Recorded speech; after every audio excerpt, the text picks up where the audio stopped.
Hi everyone, Bill Coulterman here in Manchester, England at the European MCT Summit 2025.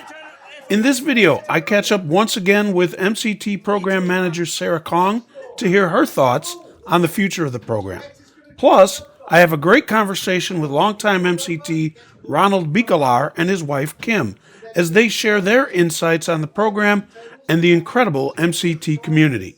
And you do work for Microsoft. I want people to be clear about that. Awesome. How do you feel about the program as it stands now, the MCT program, and where you hope to take it as our program manager? Yeah.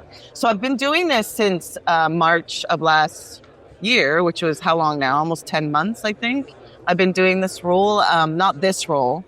Tracy Karish was in this role, and I was her job rotation role, meaning I was supporting her and everything. And while I was doing this role, Tracy's main focus and what she did and brought brilliantly is she really brought the community processes in place, right? She built the MCT Lounge.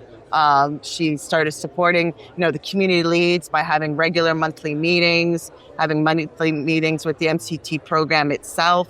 And so building all of that out. And then also we went through a security future initiative, which caused our tools to all be taken offline and get reconfigured. And so we're currently going through that process right now. And these tools will be coming back online in March. So what was your original question? Because I've been rambling now. How do you feel, what do you want to do with the program? How do you want us to improve it? So my improvement is, and not improvement, but to keep going forward with what Tracy did, is I want to bring the community stronger than it's ever been in the 30 years that we've had this MCT, Now, you mentioned community leads. Can you tell me a little bit about that? What is that? Yep. So our community leads are chosen every year, and you can either be a community lead. We have community leads that have been doing it for decades. We had, I think it was like 34 new community leads this year that were nominated by other community leads. And essentially what we look at community leads is when MCTs need help, that's who you go to, is a community lead. When you want to run a summit or do some get-togethers, that's who you go to as a community lead. So with my community leads, or the MCT, not mine, but the MCT community leads, I really want to support them and making sure that they are knowing what's going on with the MCT program, and then in turn can pass that on to their communities. Now, Sarah, you're not just our program manager, you are also an MCT as well. Now, how long have you been an MCT? That's going to tell my age, Bill. I don't want to say that. Just a couple of years. No, I'm just kidding. No, I've been doing this now for 25 years. Yeah. And let me ask you, why did you want to become an MCT 25 years ago? I didn't want to. I was forced to. So this is a really good story. So it's in my side. So I was working at a company, you might have all heard of this company before, called BlackBerry. And when I was working there, I was the tier 3 support for our BlackBerry servers, but I had the skills of Active Directory. So I had the certifications.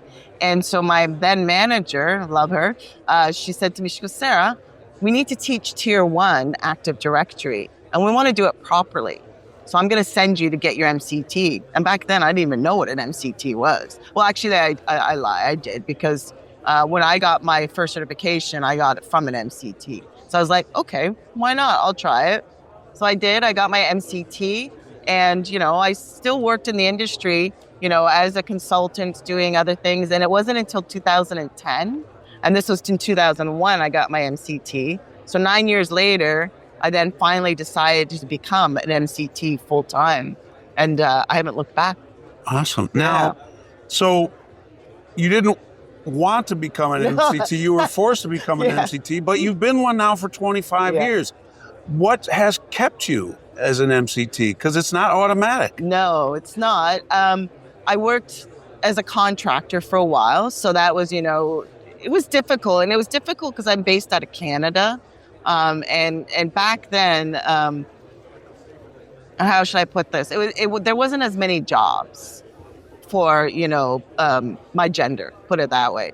So, and it was very difficult for me to stay on as an MCT as a contractor. So then I was able to get a full-time position at a training provider. And so that's what I ended up doing, was doing full-time with a training provider. And I was, doing SharePoint and Windows Server and doing all those types of courses. And I really enjoy it. I love being in front of a classroom. I love it. I realize, I love to mentor and I love to coach people. That's one of the biggest things I love to do, right? Help people. Now, I've been interviewing a lot of MCTs these last couple of days, and when I ask them, they all talk about community. Tell me about the MCT community. Okay, so, and I knew you were going to ask me this question, and I was nervous about replying to this question because, again, I'm from Canada, and there isn't an MCT community in Canada very strong, right? It's been 25 years. This is the first summit I've been to.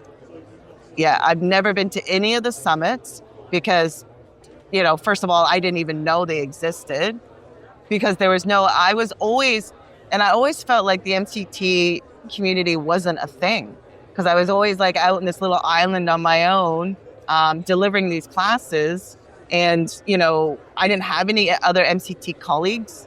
And when I hear about, the stories I've been hearing the last couple of days about, MCTs going to each other's weddings and all that, I feel like I've missed out in the last 25 years, which has made me as an MCT program manager now even want to fight stronger to build the community globally, right? And really focus on these countries like Canada, that don't have a very strong community.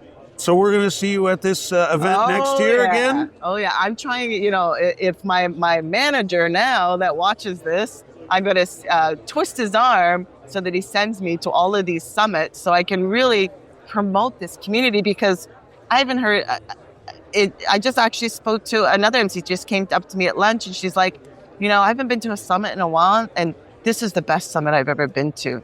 Because it's not about the technical knowledge we're learning about the tools of the trade. And then that's one of the things that was lacking in the summits, right? It was all about, here's how you teach Windows Server. No, here's how you teach Windows Server. So we're approaching it differently and really supporting each other. So it's amazing. Well, Sarah, thank you. This was wonderful. And you're welcome. Welcome to your first summit. And we hope you get the job and that you're around for a long time. Thank you. All right. Thank you, Sarah. I'm here with Kim and Ronald. Hello. Hi, guys. Who's the star? Ronald, yes, Ronald is a star. Oh. So where are you guys from? We're from the Netherlands, from Utrecht in the Netherlands. Okay. Now, Ronald, you are an MCT. And Yes. how many years have you been an MCT? Well, a long time. I started being an MCT in September of 1994. So that's just over 30 years now. So Yeah, you and I think you and Rolf are pretty much tied. probably. He started with Windows 95 as well. That was Windows 95 time. So Yeah. So let me ask you, 30 years, that's a long time, but 30 years ago, what made you want to become an MCT? At that time, I was literally doing Windows 95 training. And I thought it was very interesting that online at the time, not online at the time yet, I was thinking about the news groups that existed at that time. But it was just making sure that I was able to communicate or at least have contact with other people that did Windows 95 training as well. And you know what? I forgot how that was done because there were no news groups yet in 94. So I don't have a good answer to you how we did the communication.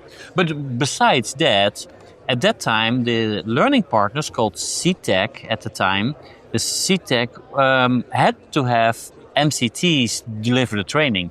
So if I wanted to do the training, I had to be an MCT. So that's definitely important. And being an MCT means also having passed all the certificates, etc., etc. So once I've done that, I thought, well, I must be an MCT. And ever since that time, I stayed being an MCT year after year. So yeah, 30 years. What is it about the program that kept you as an MCT? It's the other MCTs, definitely.